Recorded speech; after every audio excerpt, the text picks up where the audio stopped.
이 학생은 참 질문을 많이 해주셨네요. 네, 뭐 답변 다 할 수 있을지 모르겠습니다. 한번 볼까요? 포스트 코로나 시대 교수님이 생각하시는 유망산업 세 가지. 요거는 제가 좀 전에 답변한 걸로 대신하도록 하겠습니다. 미래 유망 새로운 창직 활동 중 교수님이 보내주신 창직 외에 독특하거나 생각 또는 고려해볼 만한 것이 무엇이 있는지 궁금합니다. 창직 비즈니스 모델, 그죠? 여러분들 그 기재부에서 소개했던 그런 비즈니스 모델 잘 참고를 해보시고 또 앵트프라노닷컴이라는 미국의 창업 사이트를 들어가다 보면 한국에 없는 비즈니스 모델 이런 것도 참고를 해서 과연 한국에서 적용됐을 때 뭐 가능성이 있는 것들을 찾아볼 필요가 있겠죠. 창업을 당장 시작한다면 비즈니스 캔버스 모델 및 강의 외에 또 다른 모델이 있는지 궁금합니다. 여러분, 비즈니스 모델 캔버스는요, 이론적인 배경을 가지고 시작을 한 겁니다. 가장 중요한 건 뭐예요? 현장 경험입니다. 현장 경험. 네? 현장 경험. 예를 들어서 내가 예를 들어서 뭐 음식점을 창업하고 싶다. 당연히 음식점에서 현장 경험을 쌓고 관련된 네트워크를 쌓고, 그죠? 공급자가 누구인지 찾고, 뭐 조미료를 누가 납품하는지 알아야 되고, 그죠? 야채는 어디서 사는지 알아야 되고, 고기를 어디서 사면 좋은지 알아야 되고, 당연히 현장입니다, 현장. 자, 비즈니스 모델 캔버스 외에 다른 게 있다면 현장 경험을 하시기 바랍니다. 아시겠죠? 현장 경험. 자, 교수님이 생각하시기에 대학생으로서 가장 창업에 있어서 가져야 할 세 가지 요소 세 가지. 이 학생은 세 가지를 참 좋아해요. 세 가지. 유망산업 세 가지. 좋습니다. 이렇게 얘기를 하도록 하겠습니다. 또, 교수님이 생각하시기에 저학년의 대학생과 고학년의 대학생이 준비할 요소는 또 무엇인지도 궁금합니다. 자, 우리는 좀 학생들이 다 생각하는 진로가 틀리고, 꿈도 틀리고, 저도 딸아이가 하나 있는데, 그 친구도 1년 휴학하고, 지금 대학교 3학년이야. 지금 집에서만 있어요. 그러니까 집에서 이제 물론 좀 그 자격증 시험을 공부하고 있는데 생각이 다 틀리더라고요. 또 1학년 때 틀리고 2학년 때 틀리고 3학년 때 틀리고 또 앞으로 어떻게 틀릴지 알 수는 없어요. 계속 변화하는 거죠. 변화합니다. 그래서 저는 이제 좀 그 실천적인 솔루션을 드린다면 제가 수업 중에도 몇 번씩 강조한 일단 전시회를 자주 가십시오. 아시겠죠? 전시회도 일단 처음에는 너무 편식을 하지 말라. 그러니까 처음에는 여러 군데 뭐 4차 산업 전시회도 가고, 그죠? 뭐 인테리어 전시회도 한번 가보고, 뭐 나와 상관없을 실버 산업 전시회도 가보고. 자, 이런 식으로 좀 쭉 전시회를 두루두루 다니다가, 갔던 전시회에 대해서 뭔가 기록을 남기셔야 돼요. 그래서 여러분들이 예를 들어서 페이스북을 한다, 혹은 뭐 인스타를 한다, 그 다음에 밴드를 한다. 뭐 좋아요. 근데 어쨌든 이제 페이스북이 이제 SNS 채널로 많이 활용이 되는 상황이니 페이지를 하나 만드세요. 그래서 뭐 대학생이 본 전시회 트렌드. 그렇게 해서 여러분들이 전시회 가서 찍은 영상과 뭐 사진들을 계속 한번 축적을 해보세요. 그 다음에 그거 관련된 글도 쓰세요. 그래서 이제 블로그도 운영하는 게 좋겠죠. 그래서 블로그를 가지고 뭐 인스타에 혹은 뭐 페이스북에 연동을 하든 혹은 유튜브로 연동을 하든. 그래서 지속성을 갖고 관찰 활동을 하고 지속성을 갖고 아이디어를 수집하는 활동을 하시면 분명히 그 학생에게는 인사이트가 생기고, 또 나중에 그 학생이 예를 들어서 뭐 자동차, 현대자동차, 뭐 다른 관련된 자동차 회사에 취업을 할 때 이력서에 이렇게 쓸 수 있잖아요. 저는 매년 뭐 모토쇼나 또 해외 모토쇼를 다니면서 관련된 지식과, 그죠? 이런 것들을 이렇게 SNS 채널로 쭉 해놨는데 딱 보니까 면접관이 봤을 때도 이야, 이 학생은 우리보다 훨씬 많이 하네? 그죠? 자, 호감이 가겠습니까? 안 가겠습니까? 여러분 상식적으로 생각했을 때. 자, 그래서 우리가 SNS 활동을 하시더라도 좀 전략적으로 할 필요가 있다. 전략적. 아시겠죠? 그래서 창업과 연관된 혹은 취업과 관련된, 그래서 우리 특히 저학년 학생일수록 요즘 우리 대학교 1학년 학생들 참 안타깝죠? 대학교 이 캠퍼스에 들어와서 우리 선후배들도 못 만나고 선배님들도 못 뵈고 친구들도 못 만나고 교수님도 못 만나고 참 안타깝습니다. 자, 우리 1학년 학생들한테는 일단은 이 코로나 상황에서 시간을 내서 일단 뭐 전시회 같은데 근데 좀 다니면서 경험을 쌓는 것도 중요하고요. 특히 이제 고학년 대학생 같은 경우는 자, 지금 사실 마음이 급해요. 우리 고학년들은. 물론 제 수업 듣는 학생들 중에 이제 취업을 완전히 포기하지 않는 학생들도 있지만 또 취업을 생각하는 학생들이 대부분일 거란 말이에요. 그래서 이런 학습을 그러니까 평생 학습 시대거든요, 여러분. 그래서 학교의 학습뿐만 아니라 뭔가 사회적인 학습도 굉장히 중요하다. 그리고 창업을 생각하는 학생들이라면 SNS에서 좀 창업가들과 친구를 좀 맺어보세요. 그래서 그 사람들이 활동하는 걸 한번 쭉 봐보세요. 그러면 이 창업이 이런 세상이구나. 또 이런 분들은 이렇게 활동을 하는구나. 자, 그러면서 여러분들이 그 간접 경험을 쌓을 수 있는 계기가 될 것 같습니다. 그래서 일단은 여러분들이 지금 이제 우리 학생들 입장에서는 좀 더 SNS를 사실 뭐 거기에 시간을 많이 투여를 못 할 거야. 그러나 만약 한다면 좀 더 전략적으로 할 필요가 있다. 특히 창업을 한다면, 창업을 준비한다면 그와 관련된 그 인맥들, 그죠? 이런 분들과 지속적으로 좀 관계를 갖고 가는 게 좋고, 또 그분들이 하는 뭐 세미나 같은 데도 가보시고, 또 요즘은 이제 또 CEO들도 책을 많이 내요. 책을. 그래서 그런 데 가서 여러분 책 한 권 사서 저 학생인데요, 사인 좀 해주십시오 하고 뭐 페이스북 친구나 뭐 인스타 친구 좀 맺겠습니다 하고 그러면 뭐 그 사람들이 마다하지는 않을 거예요. 그래서 그런 분들과 지속적인 어떤 그 교류를 통해서 여러분들이 얻는 게 분명히 있을 거라고 생각을 합니다. 그래서 그런 식으로 우리 질문을 많이 해준 학생들한테는 그렇게 좀 답변을 하고 싶습니다. 또 이제 이 학생이 교수님께서 창업을 하시면서 경험하시거나 힘들다고 생각하신 요소 중 독특하거나 극복하신 사례가 있는지 궁금합니다. 자, 저는 이제 지금 우리 학생들 중에서도 창업을 하는 학생들이 있을 텐데 요새 가장 어려운 건 사람입니다. 사람. 어떤 사람을 만나느냐가 제일 중요해요. 어떤 사람. 이게 이제 가장 창업에 있어서 제일 힘든 과정이에요. 저도 이제 다양한 그동안에 같이 일을 하면서 다양한 파트너들도 만나고 뭐 직원들도 만나고 했지만 결국 제가 가장 잘 나갈 때는 좋은 직원이 들어왔을 때가 제일 잘 나갔을 때고 좋은 파트너를 만났을 때가 가장 높은 매출을 올렸을 때인 것 같아요. 지금 돌이켜보면 코로나 시대. 근데 가장 이제 부진했을 때는 언제냐? 역시 또 상대적으로 좀 안 맞는 직원들과 같이 일했거나 또 혹은 뭔가 파트너들과의 어떤 불협화음이 있을 때가 가장 힘들었던 것 같아요. 그래서 사람이 전부다. 이런 얘기를 할 수가 있습니다. 그러려면 어쨌든 좀 양보도 해야 되고, 그죠? 또 확실하게 이제 사업을 하는 입장에서는 본인이 주도를 하는 게 중요합니다. 그래서 좀 베풀기도 하고, 뭐 이런 서로 상호 호혜적인, 물론 이제 사람을 잘 선택을 해서 해야겠지만, 어쨌든 제일 어려운 부분이 이제 사람이고 또 가장 힘을 주는 것도 사람이다. 이렇게 좀 말씀을 드릴 수가 있겠습니다. 한 학생이 이제 철학적인 질문을 했어요. 철학적인. 창업의 끝이 어딘지 여쭈고 싶습니다.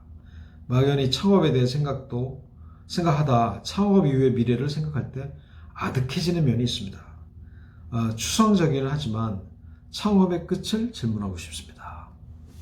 자, 여러분, 창업을 왜 합니까? 돈 벌기 위해서입니까? 그죠?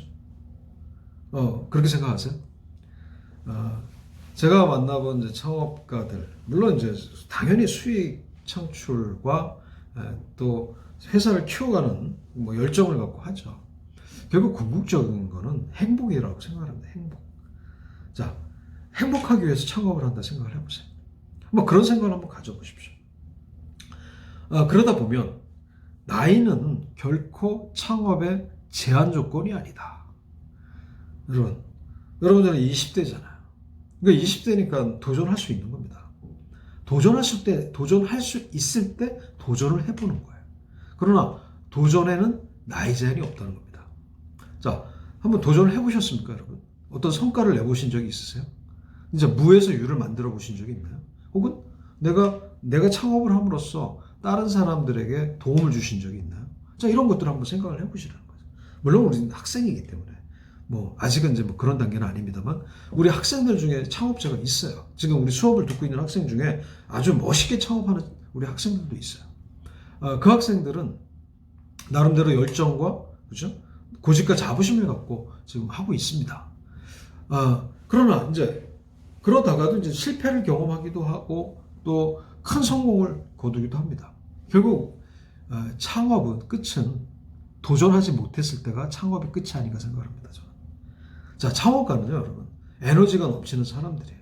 열정이 충만한 사람들이에요. 이분은 나이 먹어서도 창업 도전합니다. 그러니까 무슨 꼭 비즈니스의 도전뿐만 아니라 어떤 사회에 있어서의 도전, 그죠? 뭐 어떤 가치를 추구하는 도전. 결국 창업가는 도전하는 사람들이기 때문에 그들이 병석에 눕기 전까지는 끝은 없다라고 답변을 좀 드리고 싶네요. 그죠? 여러분, 창업가는 죽기 전까지는 도전하는 사람들이라고 생각합니다. 한 학생이 아주 재미있는 질문을 했어요. 교수님의 강의를 들으면서 비즈니스 모델 캔버스를 작성하고 이를 직접 실행하여 실제 창업을 한 학생들의 사례를 좀 더 자세히 듣고 싶습니다. 글쎄요. 제 수업을 듣고 창업을 한 학생이보다는 이미 창업을 했어요. 창업을 했는데 뭐가 잘 안 풀려. 고객 확보하는데 어려워. 매출이 안 올라. 이런 학생들이 제 수업을 들으면 더 좋습니다. 그죠? 예를 들어서 뭐 창업을 할 생각이 없는 학생이 제 수업을 들었다고 해서 창업을 하지는 결코 않습니다, 여러분. 기존에 좀 뭔가 창업에 대한 실행이 진행이 돼 있고, 그죠? 근데 많은 좀 고객 확보에 어려움이 있고, 좀 마케팅에 어려움이 있어. 이런 학생들이 비즈니스 모델 캔버스를 통해서 좀 더 다양한 생각, 그죠? 실행 방안에 대한 부분들이 보강이 될 겁니다. 그래서 우리 창업 이론과 실무에서 진행하는 비즈니스 모델 캔버스는 향후 창업을 준비하는 학생들이 고객을 확보해가는 방법, 그죠? 매출을 올리는 방법에 대해서 좀 더 심도 있고 실행 방안에 대한 부분들을 배우는 수업이라고 생각하시면 돼요. 제 수업 여러분 16주 수업 듣고 창업을 해도 되겠습니까? 안 됩니다, 여러분. 그래서는 안 돼. 너무 짧아요. 그리고 창업은 본인의 어떤 그 주도적인 이런 마인드나 열정이 좌우하기 때문에, 그죠? 일단은 제 수업을 듣고 창업하기보다는 창업 중인 혹은 창업을 준비하는 학생들이 좀 더 보완할 수 있는 사업계획적인 측면이나 이런 부분에 있어서 좀 도움이 되지 않았을까 생각을 합니다. 우리 한 학생은 실제 이제 창업을 준비하는 학생의 질문입니다. 자, 한번 같이 읽어보겠습니다. 교수님 강의를 들으면서 여러 창업가를 만나보셨고 또 올해도 새롭게 시작하는 창업가들을 많이 보셨을 텐데 올해 코로나라는 사태가 확실히 창업하는 데 있어서 어려움을 주는 요인으로 작용할까요? 당연히 뭐 작용하고 있겠죠. 특히 자영업 사이드는 굉장히 지금 어려운 상태입니다. 제 개인적인 자금이 350만 원입니다. 굳이 코로나로 모든 사람들이 소비도 줄이고 힘든 시기에 사업을 시작하는 게 맞나? 좀 풀릴 때까지 몇 개월만 기다리다 사업을 시작해야 하나 싶다가도 아니다. 코로나가 언제 끝날 줄 알고 그래도 소비할 사람들은 소비한다. 실패할 거면 빨리 실패하고 다시 자금 모아서 새롭게 시작하면 되지. 코로나가 힘들다 해도 사업 잘하는 사람은 잘만하니 얼른 시작하자라는 생각들로 갈팡질팡합니다. 코로나는 외부 요인에 따라 영향받기 싫다는 생각, 한 번에 좋은 성과를 내려는 욕심이 강한 것 같습니다. 이제 정말 실행만 하면 되는데 여러 사람들의 창업을 지켜봤고 또 올해 창업하는 여러 창업가들을 지켜보면서 교수님의 생각은 어떤지 궁금합니다. 제가 하려는 산업은 인터넷 판매 사업입니다. 그죠? 이렇게 뭐 자세한 거는 제가 말씀 안 드릴게요.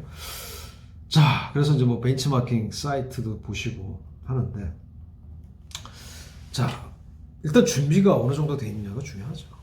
그죠? 위기는 이제 기회라는 뭐 우리가 얘기도 있지만, 사실 지금은 이제 준비할 때죠. 준비. 항상 여러분 우리가 이 라이프 사이클이 있잖아요. 항상 이게 떨어지지는 않거든. 또 언제 바닥 짚고 또 올라가는 게 우리 삶의 그죠? 여러 가지 그 패턴 중에 하나인데 사업도 마찬가지라고 생각을 합니다. 지금 뭐 엄청난 그 불황이죠. 뭐 여러분 특히 자영업, 외식업, 또 일반적인 그 로드샵 매장들은 뭐 직격탄을 받고 있죠. 왜? 고객이 주는 거야, 고객. 항상 고객 관점에서 생각해야 됩니다. 고객의 수, 고객의 유입, 고객의 구매가 줄기 때문에 힘든 거예요. 또 반면에, 또 배달 시장은, 어떤 업종에 대해서는 뭐 매출이 오히려 상승했다. 또 혹은 명품 같은 데는 해외여행을 못 가는, 좀 어느 정도 소비를 할 수 있는 그런 소득 수준이 있는 사람들이 해외여행을 못 가는 대신에 명품을 구매한다. 그래서 뭐 1시간 반, 2시간 동안 기다려서 명품을 구매한다. 뭐 이런 얘기도 우리가 듣지 않습니까? 그죠? 뭐 헬스클럽은 안 돼도 골프장은 잘 된다. 자, 이게 다 상반된 그런 게 있거든요. 그래서 저는, 자, 창업의 시기는 본인이 고객이 준비가 돼 있으면 하는 거예요. 자, 내가 이 사업을 했을 때 매출이 발생될 수 있는 상황이 된다고 하는 겁니다. 그죠? 근데 그게 안 돼 있으면 좀 더 준비를 해야 되는 거죠. 그래서 우리 학생에게 제가 답변을 드리고 싶은 거는, 과연 내가 인터넷 쇼핑몰을 했을 때 내 쇼핑몰에 와서, 그죠? 구매를 해줄 수 있는 고객들을 확보할 수 있는 채널과 가치가 있는지, 과연 매출이 발생이 될 수 있을지를 먼저 고민을 해보시기 바랍니다. 그러니까 너무 전체적인 큰 그림만 보지 마시고, 과연 내가 이 인터넷 비즈니스 쇼핑몰을 한다 시작하면 과연 고객이 확보가 돼 있어요? 채널이 돼 있어요? 그죠? 그다음에 지속적으로 다양한 채널을 통해서 매출이 발생이 될 수 있어요? 사전에 마케팅을 좀 하셨습니까? 나를 좀 알리셨습니까? 내 제품에 대해서 좀 시장 조사를 하셨어요? 자, 이런 게 어느 정도 준비가 되면 뭐 시작하셔도 좋을 것 같아요. 네, 이렇게 답변을 좀 드리도록 하겠습니다. Q&A가 이제 막바지에 도달하고 있습니다. 오늘 오전 9시까지 저한테 이메일을 보낸 학생들의 Q&A를 중심으로 해서 제가 창업 이론과 실무 마지막 수업을 지금 진행하고 있는데요. 한 학기 동안 수업을 마무리하게 되면서 우선 교수님께 감사드립니다. 저도 뭐 여러분들의 어떤 열정과 또 수업에 참여하는 그 태도, 그 다음에 저한테 보내주시는 출석 리포트 수준, 요번 학기 학생들 진짜 보고 싶지만, 그죠? 보고 싶어. 어떤 학생들인지. 그러나 이제 우리가 이 비대면으로 하다 보니 못 보는데, 어쨌든 다음 학기에 좀 코로나가 사라지고 학교로 제가 가게 되면 여러분들 아는 척 좀 하시기 바랍니다. 자, 아직 창업에 대한 이론과 실무에 대한 경험 지식이 부족한데 수업을 통해서 전반적인 흐름을 익혀볼 수 있었습니다.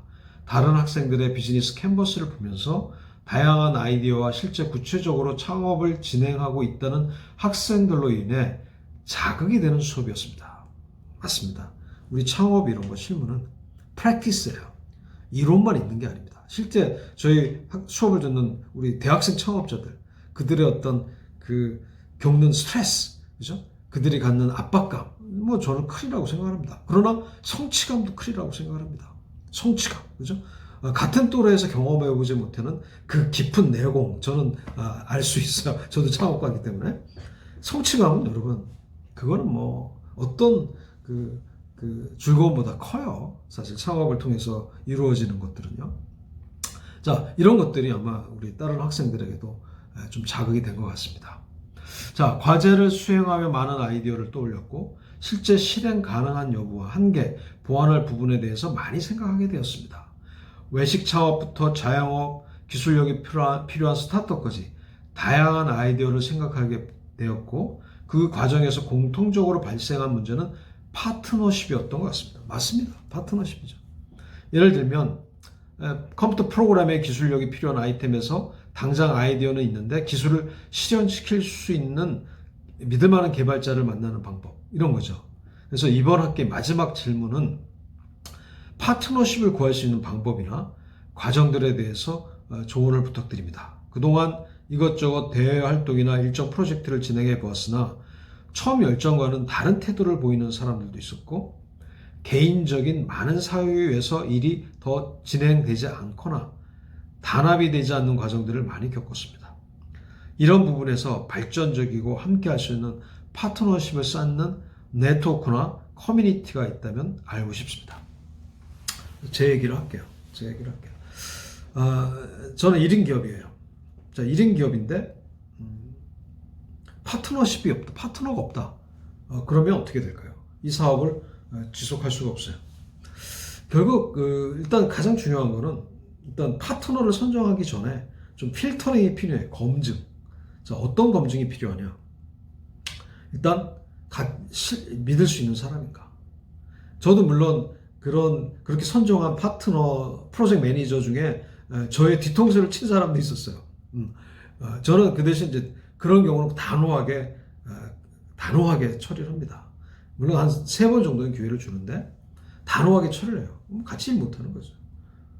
그렇지 그러나 대부분은 지금 저랑 파트너십을 갖고 계신 분들은 10년 가까이 됐어요. 거의 초창기 때부터 지금까지 계속 하고 있어요.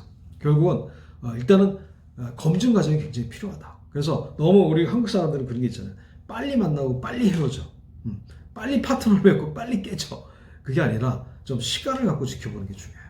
그게 후배든 친구든 선배든 혹은 커뮤니티에서 만난 사람이든 누구든지 간에 일단은 그런 파트너를 만나는 데서는 굉장히 신중하게 접근하시고 그 다음에 일단 같이 일을 하게 되면 좀 그러니까 주체적인 사람들이 좀 포용성을 갖고 끌고 가야 됩니다.